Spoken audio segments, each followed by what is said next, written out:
back, everybody. It's Sarcasm Speaks. Jared and Bob here, and Bob is A kind of little in distracted. I'm trying to fire off an email, but it's funny because it's almost like when we worked for Bobby yeah. and everything was like so systemized. And actually, I forget how we like because he always had all that shit in drafts. Mhm. Did we pull up the draft and copy and paste? Is that what we did? Yeah, we would just copy and paste from All the right, draft so folder. I don't do that because other people also get on my email and I don't want them fucking up my drafts. Right. But either way, so like when I fire off like trial emails or assessment emails, like the standard emails that we have, I just like rattle them off. But right now I'm trying to do it from my phone, so I'm like, wait a minute, what do I say? What do I do? I'm like, What do I usually say? I go normally because I'm typing on a computer and I just type. Right. And then after I'm like, wait a minute, did I even send the right shit? Yeah, Which sometimes generally you I just do. go to autopilot. Yeah. Which generally I do, but sometimes I don't. So yeah, I'm like trying to figure out like, all right. So confirming the time, who she'll be with. It should take about 45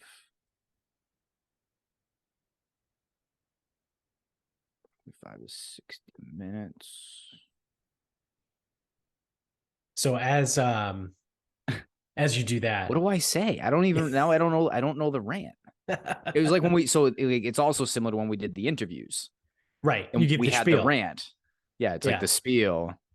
And it was always the same. It was like, this is who we are. Right. Yeah, What we used to do that before shit. because we never did solo interviews. So we would always be like, do you want to do the spiel or do you want me to Yeah. do the spiel? And it was who we are, what we do, and how we're structured. Yes. Yeah. Yeah, that's how it was. The Conference and Event Services Office. We handle all of the well, for me, it was we handle all of the events on campus except the ones that happen in this building. Yeah. Yeah. No, for mine, it was we handle all of the events. We handle all of the events except if you need something delivered, we don't do that. Yeah. And if you need technology, there's somebody else for that. And if it's in the campus center, we don't do that. We don't do athletics building either.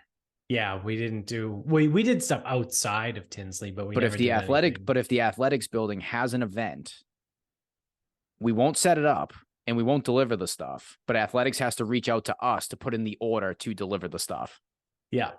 We used to have to do that for Tinsley, like deliver. We would have to call we would Crim. Have Crim. Crim would deliver. They would deliver tables, chairs, whatever. Yeah. So we wouldn't deliver. And we also wouldn't set up. Right. So it's like, you want to talk about an extra level for no fucking reason? Like, yeah. Especially like a Crim order is just an online form for anybody on the intranet. Like, right. Fucking someone at Tinsley easily could have put in a fucking Crim order.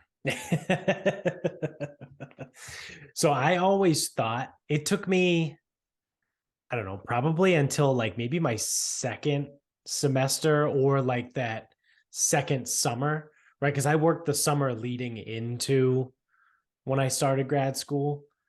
So did I. So I don't know. It wasn't right away that I figured out that CRIM actually stood for Central Receiving and Inventory Management. Yep. I thought being at Bridgewater, everything is crimson and black. I thought CRIM was like short for crimson something. Like I thought it had something to do with crimson because that was the color of our school. Like Weren't we crimson and white? Crimson and white. Yeah. Yeah. Even though most of our shit was black. Yeah, exactly. And red and black is a way better color scheme than red and white. 1000%. Yeah. Yeah. All right. I figured out the spiel. It took me, like I said, it took me a minute to realize that CRIM wasn't like a Bridgewater thing. It was like a facilities management acronym. Well, the best thing, so even with that, so Central Receiving and Inventory Management. So it's like anything that gets delivered to the campus for non-individuals. So any department that orders anything, it goes to Central Receiving. So it's like, right. They receive all of the deliveries and all that shit, and then they deliver where that stuff's supposed to go. But they also have tables and chairs. It's like, what the fuck? Like, why the fuck do they have tables and chairs? Yeah. Yeah. No, I guess it makes sense. They probably have space. They have the trucks, so it's easy, or the vans, whatever they delivered in. Yeah. Um, They had like some small box trucks, yeah, I don't remember. like a small, it was like a small U-Haul size, basically. Yeah, like whatever that $20 an hour one is. Yeah. Yeah. 12 foot, 10 foot. Yeah. 12, 15, No, it's definitely whatever, not 15. 15's way bigger than that. maybe 12 feet, that whatever it is that you don't need a special license to drive it. Well, I drove a 16 from budget. I don't Yeah. know So when. I wonder when the CDL kicks in. I don't know. Never had a CDL. Yeah. I don't either. Vinny? Yeah. Where's Vinny when you need him? Maybe is it anything maybe bigger than 16? Does it have to do with axles? Ooh, it could have to do with axles. If it has extra axle, if it has more than 2 axles, you might need a CDL. Mm. But like, I don't know. Because how big do U-Hauls get? Don't they have like a 24-footer? See, I thought there was a long one that you Yeah. could rent. That seems like, I mean, I know there's insurance and shit like that on all these things, but like, I would feel not the most comfortable just handing a random person keys to a 24-foot truck. Like, that's, I don't know if they do. yeah. Oh, they don't have one. You must have a CDL to operate any single vehicle with a gross vehicle weight rating above 26,000. Okay. And then I think it gets more complicated from there. Yeah. So it's a weight-based 16, thing. 16 or more passengers. Okay. Any type of hazardous materials. So there's no size constraint, Um, at least none that you can find off the that top. I can find. Yeah.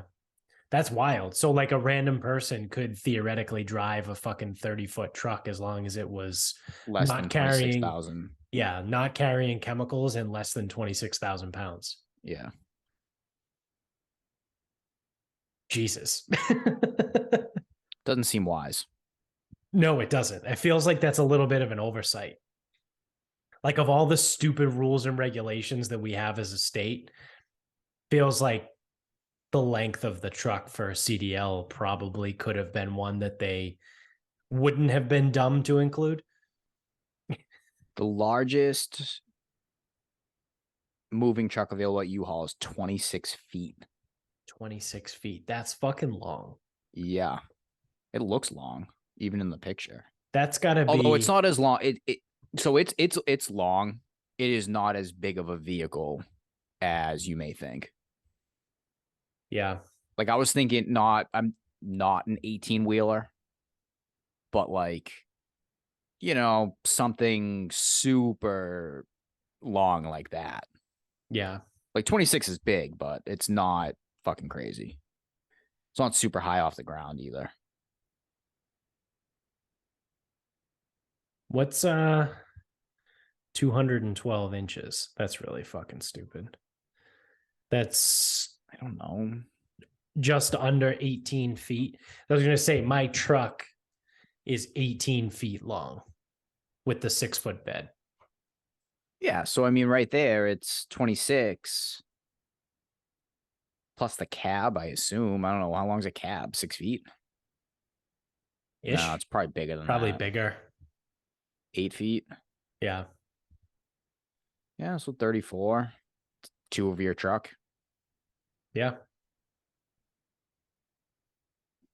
If my Tacoma was towing another Tacoma. Yeah. That's pretty fucking big, though. No, it is. It's definitely big, but I don't know. I thought there were like some of these like massive, like almost like when a truck cut when the because I don't know what Vinny drives. I think it's more of like a lower trailer type truck thing. Yeah. But like the liquor stores, like liquor distribution trucks. Right. Like Right. I don't know how big those are, but those are definitely CDL. And they're Yeah. definitely bigger than 26 feet. Yeah. Well, they probably also have more than 26,000 pounds on them if Yeah. they're filled with liquor. Right. Well, that's the other thing too. But I was just thinking size of truck. Right. Right. Like I was like, oh, do they make U-Hauls or budget trucks like that big? Because I was like, that's fucking huge. Yeah. Some of those get pretty big. Yeah. Yeah. Not, I not mean, the not the Bud Light one. no. That thing's large. Well, the Bud Light truck is like a fucking 18 wheeler, basically. Yeah. Or like some of those, like a Poland Spring trailer. It's Those basically are the those are same thing as huge. the Bud Light truck. Yeah. Those are large. Yeah. Those are very Don't large. need one of those. Yeah. um, all right. Well, Ready to start the show? yeah, yeah. Now we can jump in here. So I sent this to the Twitter group here, but it's really unfortunate because it's not going to happen. But now that we finally have a Congress after I think it was like 16 or 17 attempts at voting for a Speaker of the House, which shout out to Jones, friend of the show. He had been kind of keeping me in the loop on. Finn too. Shout out to Finn. I talked to him the other night.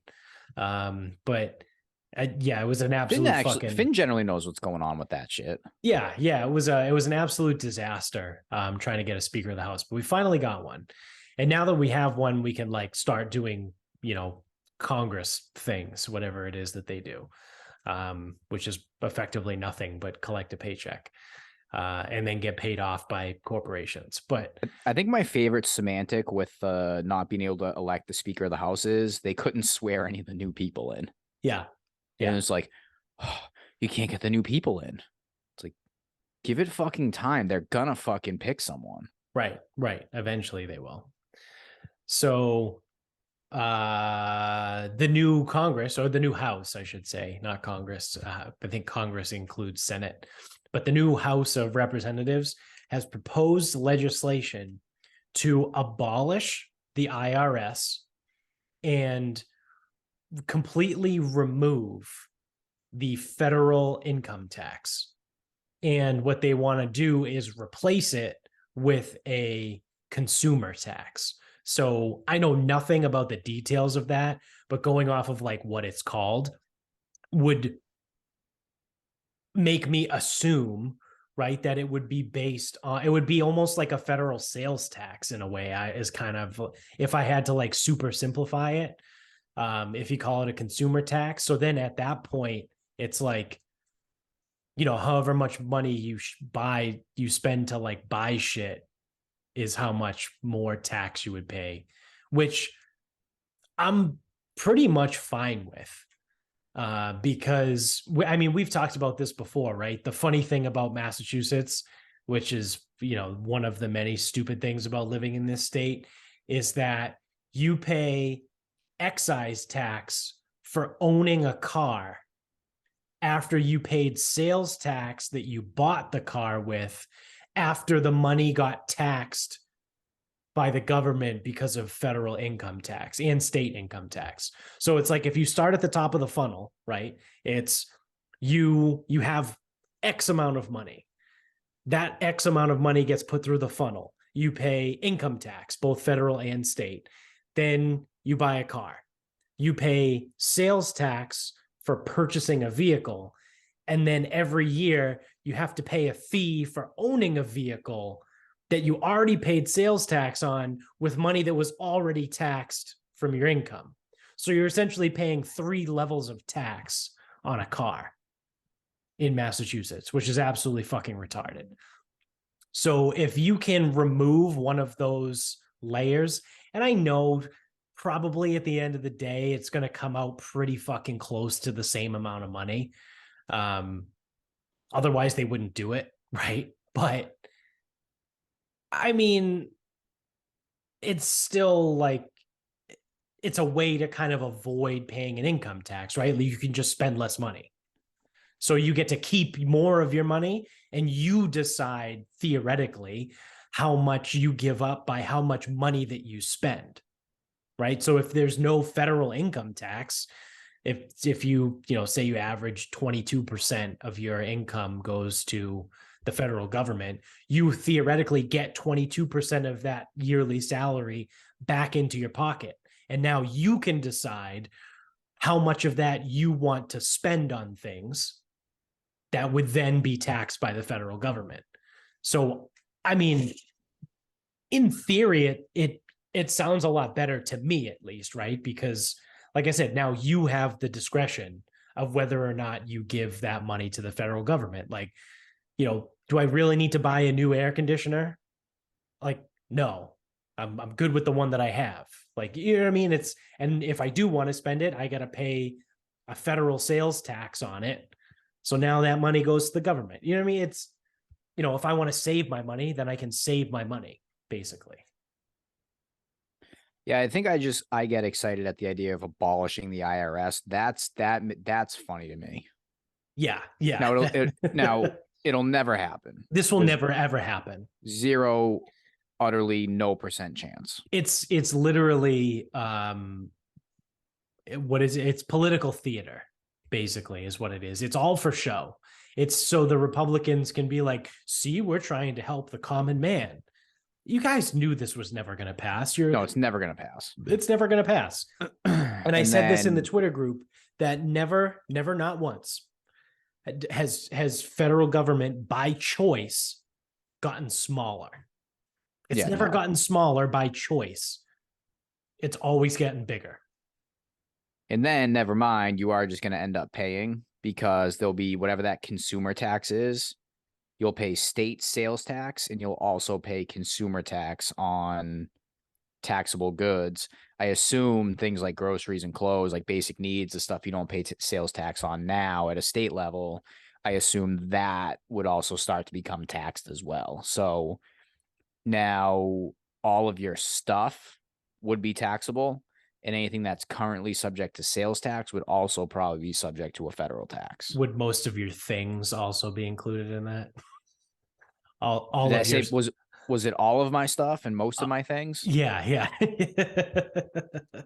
Yeah, so all of your stuff and most of your things Yeah. would be subject to effectively double tax.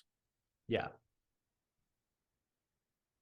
But like I said, it at least gives you the option, right? Yeah, but again, it's all going to work. It's all going to end up evening out because, and I did say that it's going to end up being still pretty fucking close. Because like, so say I hold on to my car, run it into the ground, so they're not getting sales tax on my car. Well, they're getting my personal property tax, which is what excise tax is, because when you hold assets, you pay taxes on it, house, right. car, whatever. Right. Even if I like withhold making large purchases and paying sales tax, which would only go to my state, now I'm probably gonna have to pay a federal tax on clothes, on food, the stuff Do you I think actually they would do that for clothes and food if the states don't? If they are not taking in a federal income tax, I would expect to see some type of tax spent on non-taxable items. I guess the way you could go around that, though, is just make the tax bigger, like a bigger percent, and not tax food and clothes. You know what I mean? To fall in line with states. Yeah, but I mean, like, why? So again, but this goes back. Which again, it ends up being effectively the same thing. See, that's what I mean, and that's why this will never, ever, ever happen. Because why would the federal government vote to get rid of the IRS? Yeah, that sounds like slavery with more steps. Why would they give up their tax revenue? Yeah, it doesn't make any sense. Yeah.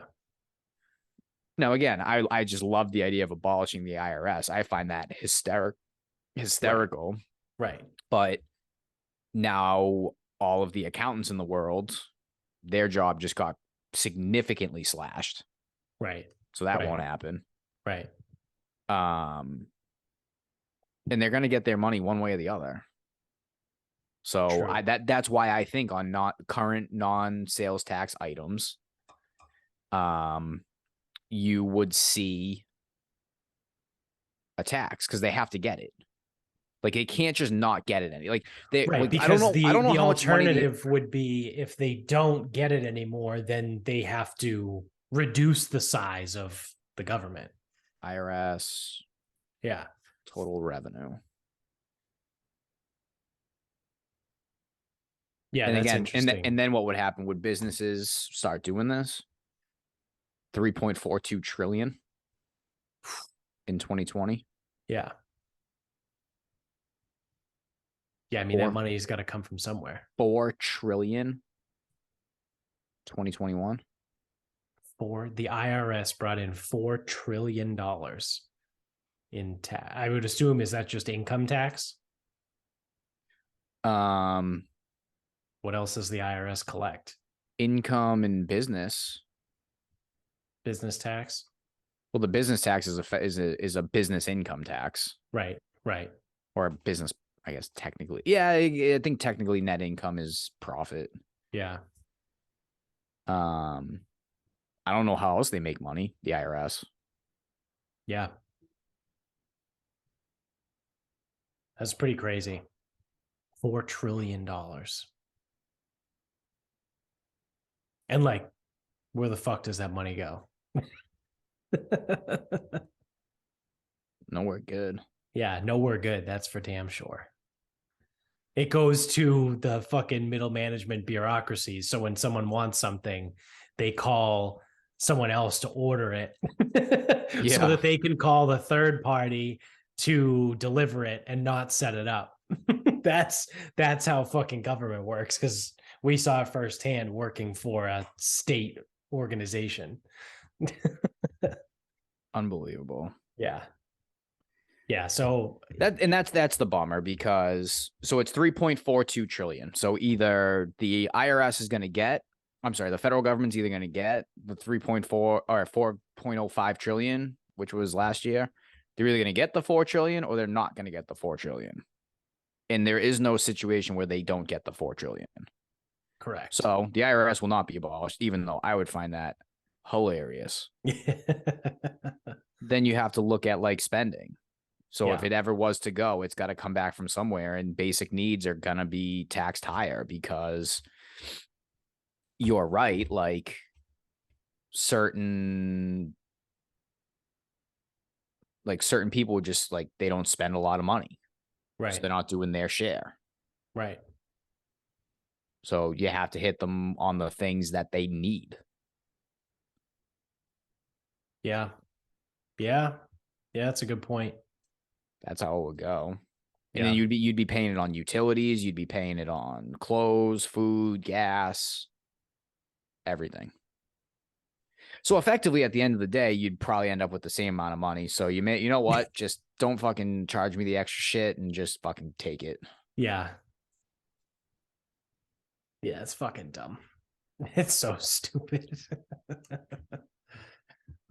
I mean, obviously, the alternative being like they shrink the size of the federal government would be like ideal. But like I said, it's not, that's even less likely to happen. If abolishing the IRS is a 0% chance, shrinking the size of the government is like a -% chance. You're more likely to see Biden make out with Putin. Like that's like that's probably more likely than either scenario we outlined. Yeah, he's got to find his way there first. Putin will find him. Yeah, that's true. It's Putin's idea, actually. Yeah, well, it's Putin's price hike. Remember that? Yeah. But that was right after, well, inflation is transitory. I mean, we did a whole bit on that a few weeks ago, but how's the transitory inflation in the stock market still sucking fucking absolute dicks right now? Yeah, well, no, it's our fault now. Remember, that's the latest thing that they've come out to say is it's our fault. How's it my fault? What have I done? Because we spent too much money. Remember that?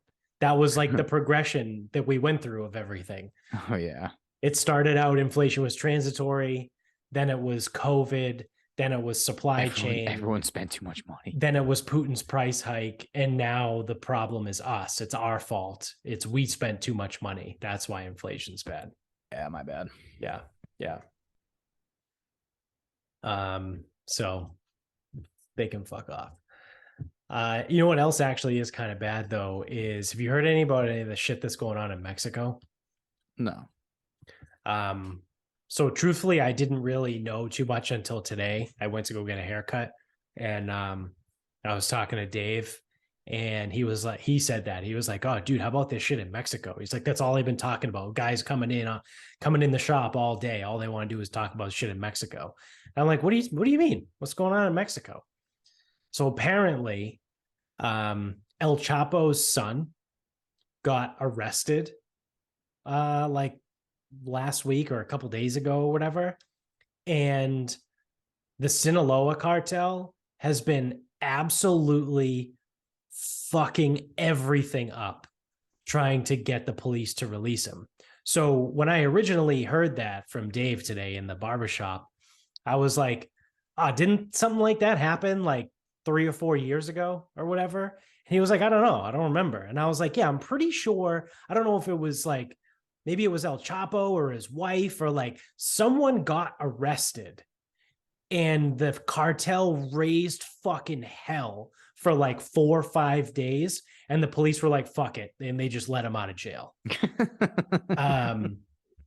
And come to find out that's true. So I've looked into it since, this afternoon when I left the barbershop, and I've read a little bit more about it. And it was the same dude. So it's El Chapo's son, who is Ovidio Guzman. I think he's the one who was in the picture outside the White House. Remember that one when when El Chapo 90s? took the son, that could be. He was like in hiding and took a picture outside the White House. Yeah, exactly. Which is like the most baller fucking move ever. Well, it's also one of those things like, oh, just can't find the guy. Yeah, yeah. No, you're not looking for him. Exactly. So they were looking just as hard for Whitey Bulger too.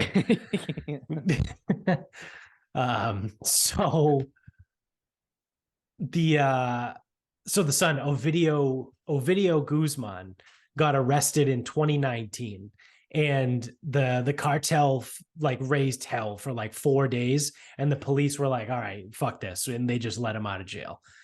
And so the same thing happened. He got arrested when last Thursday, and again, the cartel has it says they've sparked attacks that have resulted in 29 deaths so far.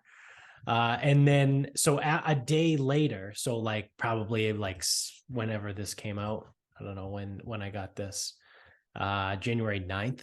So this is what, yesterday?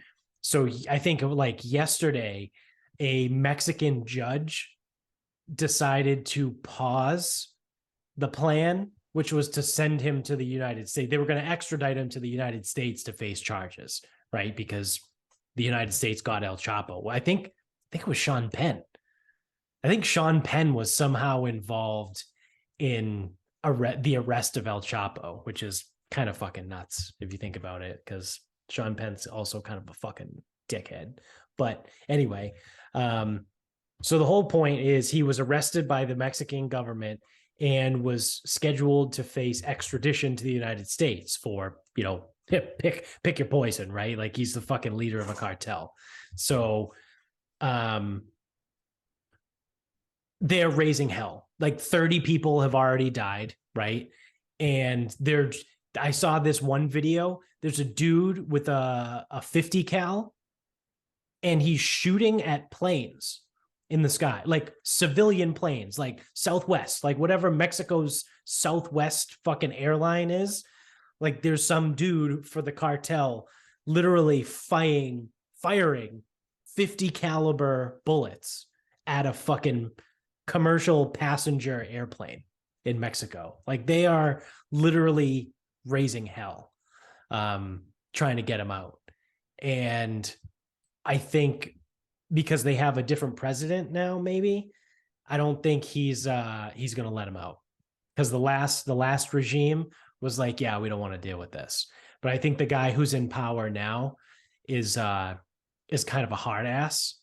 I heard it once described as he's like the angry Mexican Trump, basically. Oh, good. So I don't think he's going to let him out of jail, which means there's going to be a lot of shit that gets fucked up in Mexico. And also at this time, President Biden is scheduled to visit Mexico City this week because there is a North American Leaders Summit. Might want to call that one off, Joe. Yeah. Or if you want to put on your tinfoil hat, maybe this is how they get rid of them. This is how they finally fucking not have to deal with them. And we get what? Effectively 9 months of President Harris. Bro, that election ain't this year. Oh, yeah. We just got into 2023. Wait, no, it's not 2024. Yeah, that election's next year. You got almost 2 years of her.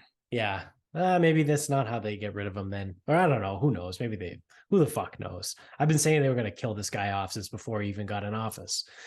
Yeah, COVID was going to get him. Yeah, that's what they were going to do. Well, I did take him in the death pool last year. Oh, wait, was that 2 years ago? I don't know. Let's see. See if I can find it real quick. Because if I took him 2 years ago, then he's alive forever. But if I took him last year.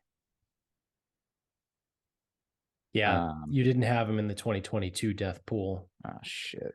2021. That means I had him in 2021 and he lived. Okay, so he's going to live forever. You had him in 2021. Yeah, that definitely breaks the dies the next year trend. Yeah. Yeah, well, don't worry about Mexico. He'll be fine. Yeah.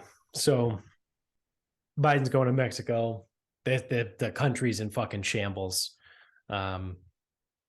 Because they're trying to break up the Sinaloa cartel, which is just fucking insane. So, which actually brings me to my next point. So not to be like the podcast that talks about other podcasts, but I listened to an episode of Joe Rogan today with Peter Zion. And I posted this on my personal Instagram. Every once in a while, I come across like a podcast that's really fucking good and it's really interesting, and they cover some information that I think personally, like everyone should be aware of. This was one of those podcasts. I'm also trying to take this with a grain of salt or as much as I can, because I don't know more than what he just said on this podcast today. I'm probably going to buy his book that's coming out and read it. And I'm probably going to also try and look into see what some of the criticisms are of him, because once I explain who he is and what he talks about, that'll make sense. But because some of these people, like, anyone that's a climate change person, they're like, oh my God, the world's going to fucking end in 2012 because of climate change. And then they're like, oh, it didn't, but it's going to end in 2025, but it's not. So like, oh, it's going to end in 2075. I feel like since we've been in elementary school, they've been projecting like a complete melting of the polar ice caps. Like if we don't change, right? Like it was like by 2002, the polar ice caps will cease to exist. And then they just push it to by 2010, the polar ice caps, you know what I mean? Like they do that bullshit. So I do want to make sure and find out more about this guy, but Peter Zion, phenomenal fucking episode. Like one of the best fucking podcasts I've listened to in months. So I'll give you an overview, because either way, I'm not that I don't want to spoil anything. There's nothing to spoil, but like you should go listen to this to hear it from him and not from my dumbass that's going to try and paraphrase it and fail. Yeah. Speaking of your dumbass, who are you telling me what to do? Yeah. So I'll start with Mexico because he he goes through, topical. yeah, it's what we were just talking about. So what he broke down was, it's actually a really fucking bad idea, and it's a bad. So actually, let me back up even more, give you his background. So he is an economist. He spent time learning about like global economics and global politics, and he's done all kinds of crazy shit, and he's super smart, whatever. So that's like who he is. Like, he's trained in economics. So he said that it's a terrible fucking idea for Mexico to try to break up the Sinaloa cartel, because the way he described it is the Sinaloa cartel, and he did, use air quotes and say loosely, like, the Sinaloa cartel is the good cartel. Meaning, obviously, it's a terrible thing. What they do is they sell drugs and they do all that shit. But since El Chapo has been in power, he has looked at running his cartel like a business. So, and again, this is all what Peter Zion has described and said. And he goes, when the Sinaloa cartel moves into a new neighborhood, they make sure that they go out of their way to, meet the police in the neighborhood. Maybe they throw a big block party for everyone. They help an old lady cross the street because they don't want to be on anybody's bad side, because their business is moving drugs, right? So the least amount of people that they can piss off is good for business, right? So that's why he calls them, like, again, in the quotes, they're the good cartel. So the Mexican government has been trying to break up this cartel, again, because of drugs, and drugs kill people, and it's a problem, right? But the alternative is I forget the name. It's like the Hisanoa, or there's a secondary cartel that's up and coming right now, and the leader of this new cartel is an ex-Mexican special forces guy. And the way he runs his cartel is, when he goes into the new town, he fucking kills everybody. He kills the cops that try and go after him. He, throws the old lady to the sidewalk and steals her purse. He looks at it like everyone needs to fear us. So what Peter Zion had described was, by breaking up the Sinaloa cartel, you're actually shooting yourself in the foot. Not to, that is kind of like right on the nose, using that fucking whatever it's called, idiom. But you're shooting yourself in the foot, because this other cartel that's been kind of like secondary to the Sinaloa is going to take over, and they're going to rise to power. And they're not a nice cartel, right? They're not good business people. They just want to fuck shit up. They're in the business of accumulating power, not wealth. So it is super interesting and is fascinating. And he breaks down like the economics of it, and how, because Rogan asked him, like, what if he goes, in a perfect world, right? Like, what if we were able to completely abolish the drug trade? What if one day we just woke up in America and said, you know what, all drugs are legal, and we're going to regulate everything and all that shit? And Zion was like, they'll just move into something else, which they've already done. And he talked about Avocados. he talked about how they got involved in the avocado trade, and they're involved in like the lime trade, like all of this crazy shit. He goes, they'll just find something else. But what he said, again, he kept reiterating it, was the Sinaloa are business people. They want to make money. El Chapo at one point was the richest person in the fucking world. Like, it was nuts. And again, I forget the name. It was like it starts with an H, but I don't remember it. But that new cartel doesn't give a fuck about money. They only want power, and they're not going to stop until they fuck everything up. So it was a very interesting perspective, right? Because you hear like cartel, you immediately think bad, right?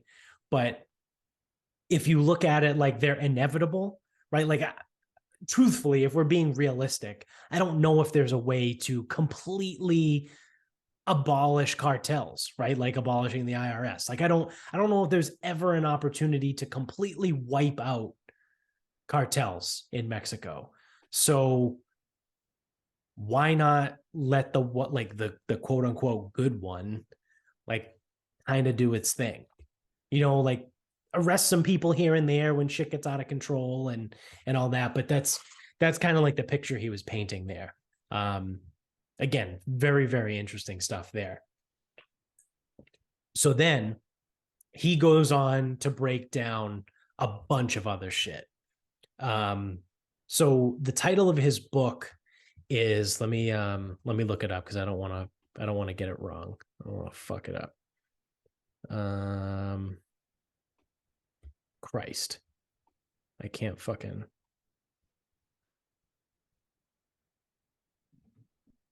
sick. All right. I can't find it right now. All right. It's called The End of the World is Just Beginning, Mapping the Collapse of Globalization. So that's the name of his new book. So obviously he talks about, why global economics is about to crumble in the course of the next 2 decades. So Mexico was one of the places he talked about. Another place that he talked about was Russia. And he broke down why Russia started the war with Ukraine and said that he was not surprised that the war started. And he goes, the war needed to happen right now. And again, you should go listen to this episode because he does a much better job at explaining this. But basically, what he said, I'll give you the cliff notes, is when it comes to Russia, their like active population, like people like under the age of like 35, is at its highest peak since whenever. So that's like, your military aged people, right? Your military aged men. So the way their population is trending, they're not going to have this many military aged men, 10, 20, 30 years from now. So if they were going to start a war, this decade being like the 2020s would have to be when they started the war from like an economic perspective, right? Because that's what he does. So he uses that lens to look at everything. And he also breaks down like the different parts of the border because he says Russia in and of itself has no resources, right? Like most of their stuff they have to import from somewhere else. So obviously they produce and export their own oil, but when it comes to like grain and food and stuff, they got it from Ukraine. They get some stuff from Poland. They get like, right, like Russia's not like this like lavish like fertile land, right? Like no one thinks of like Russian cuisine and Russian farms, right? Like that's not a thing. So he said it was unsustainable. And I think he also said the way things currently stand, if Russia didn't start what he called forward facing and starting wars and trying to absorb other countries to use their resources, they would cease to exist in their current form by 2070. And I was like, wow, that's kind of fucking crazy. So again, that's one of those things that like I would like to read more into and learn a little bit more because it sounds to me like, again, the polar ice cap thing, right? Like you're just going to be like, oh, the ice caps are going to melt by this arbitrary date. Like to say that like Russia would just fall apart by 2070, like I'm going to have to look more into that. But that's what he said. And that's all I have to go off of right now. And what evidence he gave, again, kind of makes a little bit of sense, right? They have very little of their own resources to produce. They're not a self-sustaining country. They have an older population. So all of these things combine, and again, he's a numbers guy, economist. He was like they would fall apart by 2070.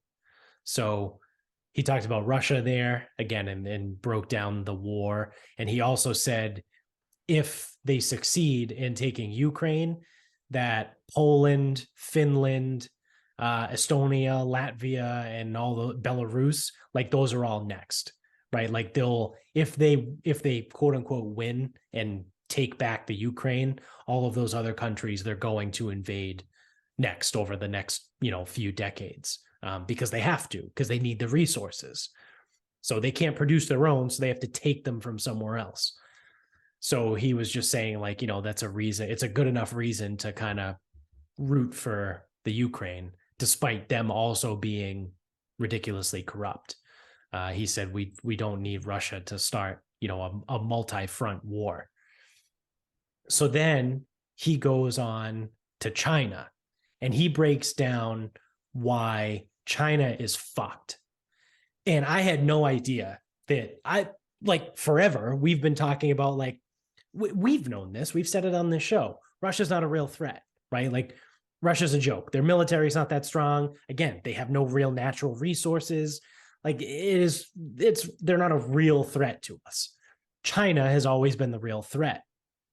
Well, this dude broke down like everything, starting back from like Mao all the way up to Xi Jinping, and why like every policy that they've had has completely fucked their country sideways.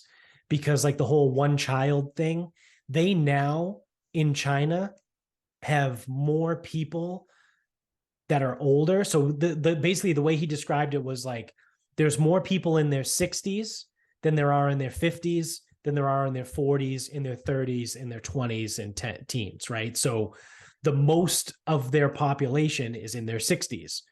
The second largest chunk of their population's in their 50s, and so on and so forth. So when you play that out, we talked a little bit about this, I think, in the last episode with Japan, when Japan was going to pay people to move out of Tokyo because they need young people to live somewhere that's not the city. China's going to go through that problem over the course of the next 30 years. Because, if you fast forward 30 years from now, those people in their 60s, most of them are going to be dead. There'll be some people in their 90s, but most people die somewhere in their 80s. So then, the 50s will be in their 80s. So most of their population is going to be dead in 30 years. And they don't have the replacement rate currently to effectively replace all that. So again, he gets into the nitty-gritty details. I don't really understand too much about it. But he kind of goes into why China's not a real threat, and why Xi kind of knows that. And he's been doing all kinds of things with their economy to try and like slow it down. And it's wild. And then the last thing before, I don't want to give everything away, but he does talk about, actually two more things. One, super quick. He basically says that there's a few countries in the world that are in a good position to survive the global economic collapse that's going to happen over the course of the next 20 years. He said the United States, Argentina, Turkey, Great Britain, and I forget, I think there was one more.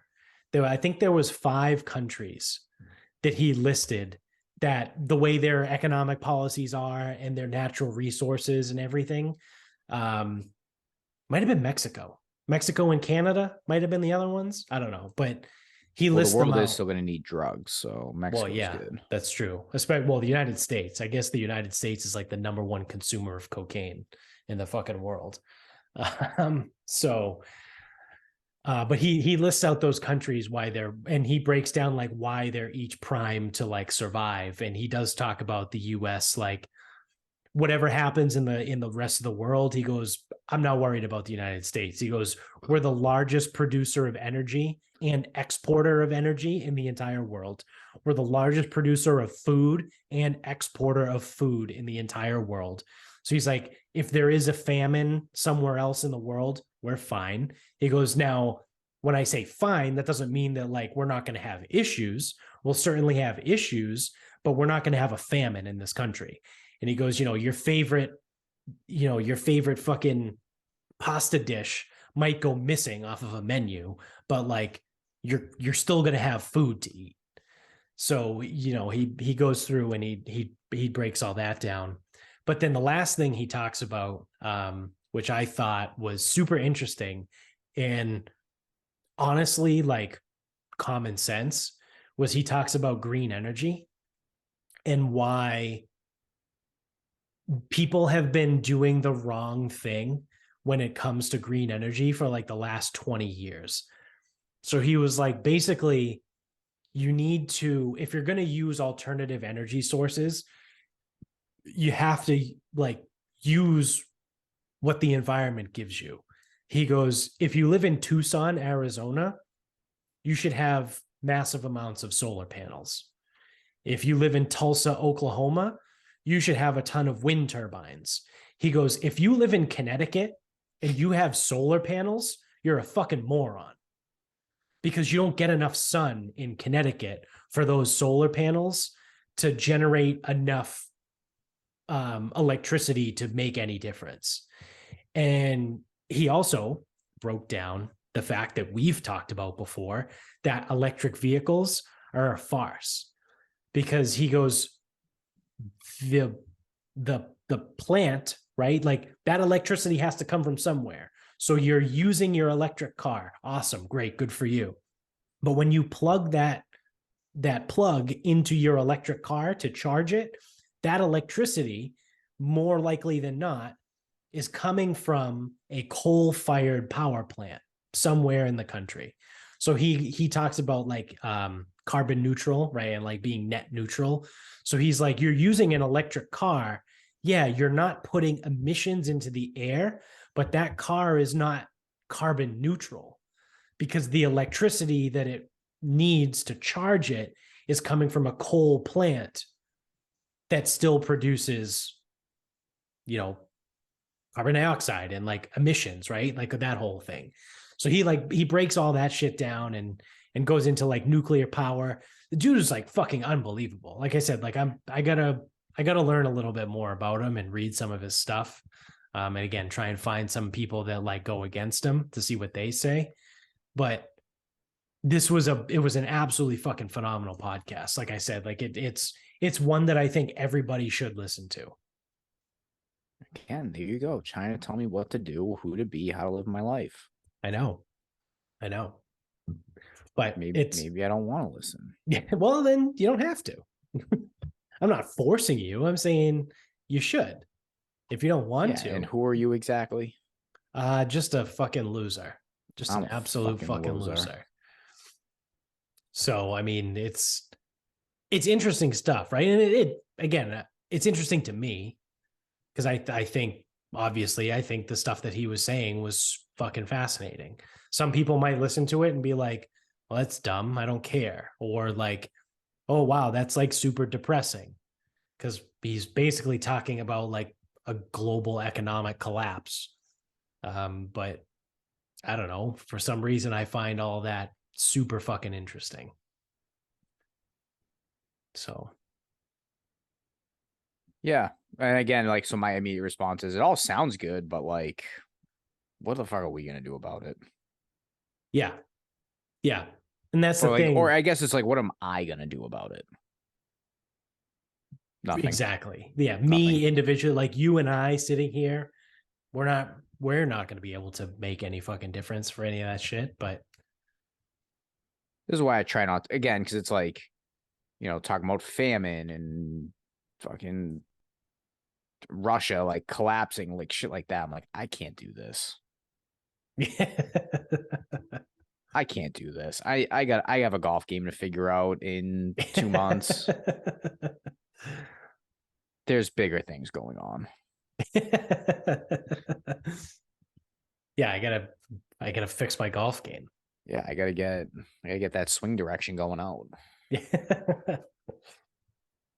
So I mean, if anyone is interested, I think it was Joe Rogan episode 1921. Yeah, episode 1921 with Peter Zeihan, and Zeihan is Zeihan.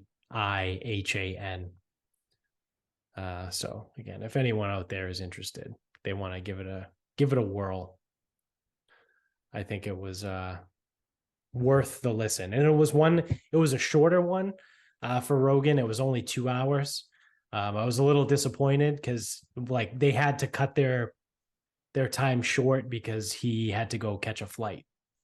He was like, "Ah, oh, man, I gotta go. I gotta get up. My flight leaves soon." And Rogan was like, "All right, cool. Like, no worries."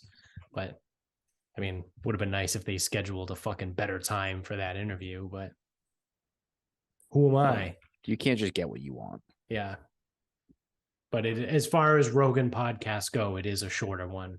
I think it technically clocks in at like an hour and 54. So it's just shy of 2 hours. I mean, Dave Portnoy, I think, was on the one before that. I think they went like 3.5 hours, 3 and 45, something like that. Yeesh. Yeah. That was a cool one. I mean, it was fine. Like I said, I've never, well, I can't say I've never been a Barstool guy because that's not true. I was in college when it was like the sports blog. Um, but I'm not a huge Portnoy guy. But it was an interesting podcast. I would say the first 2.5 hours was really good. And the last like 45 minutes, they started talking about like boxing and MMA. Oh, good. And because Portnoy was like, "Oh, I'm a boxing guy," and Rogan basically was like, No, you're not. "You're a fucking moron." So, um, yeah. So the world's gonna collapse financially. Thank God. So get ready. Put your money in Bitcoin. Railroad bonds. Yeah, he actually did talk about cryptocurrency too, and he called it a pyramid scheme. Yeah, Which, that's not going the way most people thought it was gonna go. yeah, yeah. All right. Well, I mean, on that note, you want to wrap this up? Yep. So I gotta pull up my article. Um, we have a satanic gathering All right. coming to Boston. Really? So That's fun. the Satanic Temple. Now, I'm not really sure where that is, the Satanic Temple. But SatanCon 2023 Oh, good. is taking place in downtown Boston, April 28th to the 30th. Now, Good. So make sure you stay the fuck away from the city. well, you should probably stay away from the city in general. Right. So the Satanic Temple is dedicating the largest satanic gathering in history to Democratic Mayor Michelle Wu after the group wasn't allowed to deliver a satanic invocation at Boston City Hall. Oh, so this is like a fuck you Yeah. to the mayor.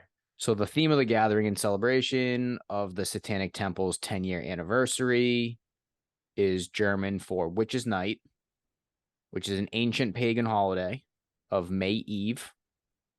Okay, that makes sense. Yep. Which was then changed to something else. I don't know, more German shit. But so obviously you got a big satanic thing going on. Good luck. Have fun. Yeah. Registered guests are required to wear masks and show proof of a COVID-19 vaccination. Oh man. Gators, bandanas, cloth masks will not be allowed. So it is 2023. That is scheduled for April 28th to the 30th. And we're still doing the mask thing. Yeah. Why? What's It's the almost fucking point? it's almost like in the Big Lebowski when he was like questioning the nihilist. Like, what kind of nihilist are you? Yeah. Like, she gave up her toe. So credit to the Satanists for being gigantic pussies. Yeah. I mean, I would imagine that's their rule. Yeah, it is. There's It's no not mandates. there's no mandate in the city of Boston anymore. Nope. Although UMass Boston just mandated masks again inside. That's fun. I mean, not that I have any ties to UMass Yeah, Boston, I but won't. I've actually only driven by it once in my life, so I'm good. yeah, yeah. All But good. yeah, that's an interesting Yeah, that was a little. That was a nice little wrinkle, right? Because you probably thought I was just like, oh, look, Satanist thing. yeah, Nope. yeah. And they're gonna fucking put in COVID protocols. Like, what a fucking joke. Wow.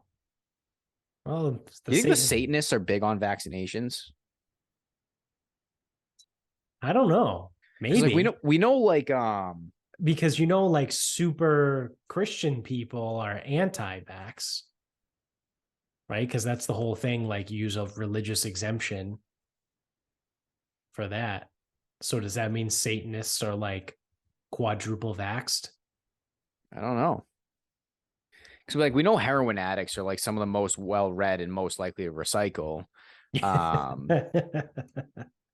but I don't know. Are the Satanists like sneaky like pro vax? They might be. That would be an interesting wrinkle. Yeah, it would. It would. I would find that surprising. I would too. But at the Should we same go? time, if it wasn't in Boston, I would at least drive by it just to see like the fucking crowd of people. Spencer, you should go. Yeah. I don't think Gene will film for him, Yeah, but Gene's definitely not going to go to that one, but yeah, Spencer, you should definitely go and try and pluck someone to fucking interview. You should do like fuck. Was it Toucher and Rich used to do that, right? With Adolfo, the drunken Red Sox recap. oh yeah. He would just walk the streets after a Red Sox game and just talk to people and record it for the next morning show. Like, Spencer should just do that. Just go walk the streets and just record like a quick little interview with people just to see like what their fucking story is. Yeah. I mean, I can't think of anything better. Yeah. Well, there you go, Spencer. We just fucking teed it up for you. Yeah, make it happen, fucking Spencer. Yeah. So let's see. That was a M. Night Shyamalan twist of a final thought. um, what do I want to use with my final thought? So I just watched that movie, Bullet Train, the other day. Excuse me. Yeah, it's got Brad Pitt. Have you seen the previews for it? No. It's Bullet this train? Yeah. Okay. Yeah, so the whole movie takes place on a bullet train in like fucking Japan. Is that a name for something? Like is that like a slang for a type of train? Yeah, yeah, you didn't know Oh, that? That is no. like a type of train. No, fucking uncultured swine. Yeah, so like a bullet train. Well, because you say bullet train and I think ghost train from Rick and Morty. Oh, yeah. Yeah, so they like a bullet train is a real thing. It's like it's a super fast train. So it probably goes like 200 miles an hour, something like that. Oh, I like that. It's a big thing in Japan. They're trying to bring them over to the United States. I think they're trying to create a bullet train system for California. So you can you can take a train from San Francisco to LA in like fucking 2.5 hours or some shit like that, 3 hours. I don't Yeah, know. instead of California, how about they put it somewhere good? Yeah, exactly. So yes, that's a bullet train. It's also the name of the movie. And it was surprisingly pretty good. I was super skeptical going in, being like, all right, so the entire movie takes place in a bullet train. And when you watch it on, I think it's on Netflix, it it says it's a comedy. And I'm like, okay, like it's about a train. It's listed as a comedy. It's got Brad Pitt. Like all of these things are adding up to be a shitty movie.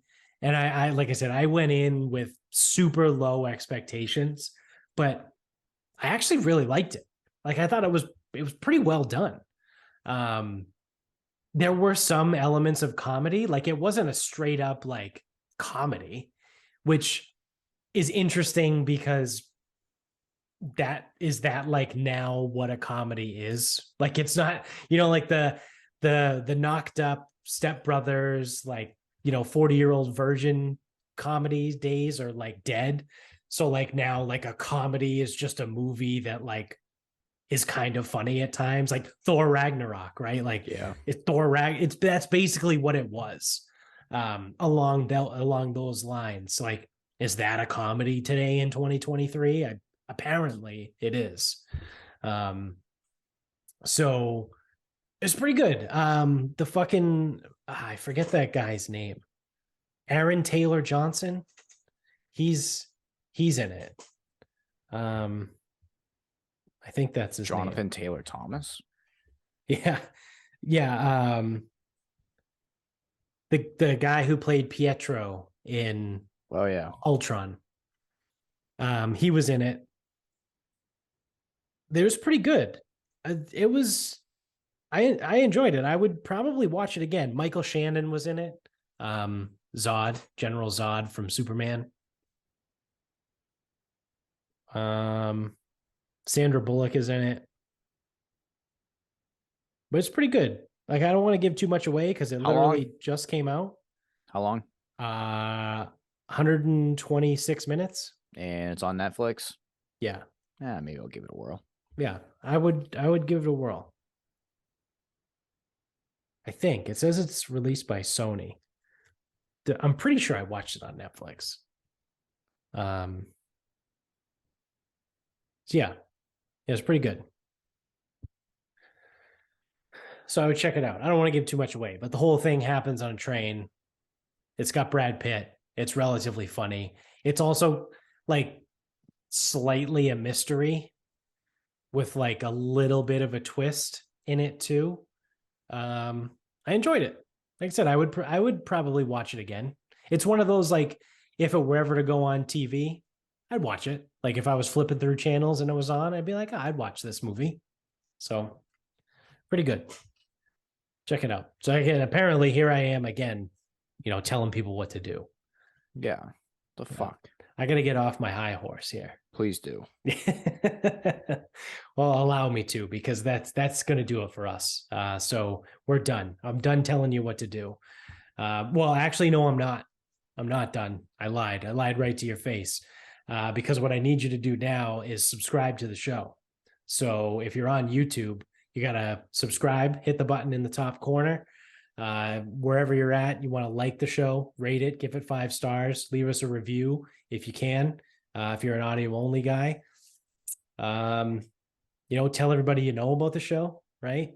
So now I think I'm done telling you what to do.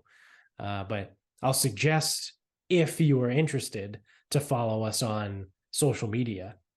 You could find us on Instagram at Sarcasm Speaks Pod, on Twitter at Sarcasm_speaks, or a Facebook page, which is just Sarcasm Speaks. You can also find our website, sarcasmspeaks.com. Go to the merch store, buy some merch. You can get whatever the fuck you want with our logo on it.